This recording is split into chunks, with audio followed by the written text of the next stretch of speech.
As children under the age of 12 will no longer be able to head a football during training, could this lead to the end of fast-paced attacking football?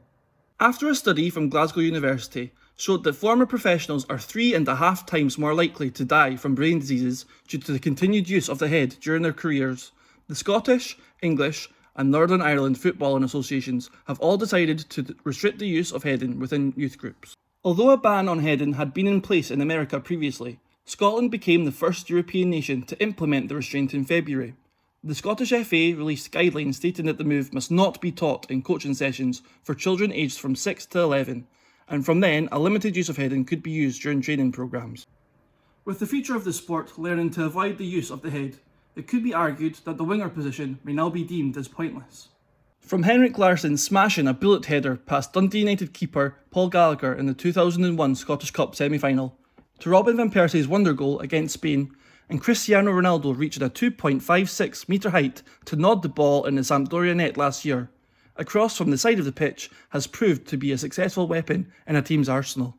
For decades, the wing has been one of the most important positions on a football pitch.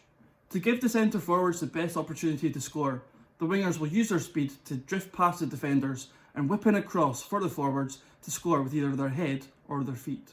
Jimmy Johnston, George Best and Luis Figo are just a small selection of wingers who've either been nominated or won the Ballon d'Or, the prize for the footballer voted as the best player in the world. On the other hand, coaches may take inspiration from teams like Barcelona, who have adopted a tiki-taka style of play since the 1980s. This movement came under the spotlight more recently when Pep Guardiola used his technically gifted squad at the Nou Camp to adapt a fluid, short-passing attack with players like Andres Iniesta and Xavi using their vision to provide the ball to the forwards. Within 10 years, heading as we know it could very well be a thing of the past. This does not mean that footballing fans around the world will not see their team play in a fast, attacking style of play though. Professional coaches and their teams have already learned to combat high long balls by playing with the ball. Should children learn to spend more time with the ball at the feet, football fans should expect to see exciting gameplay for years to come. Ben McDonald, UWS News.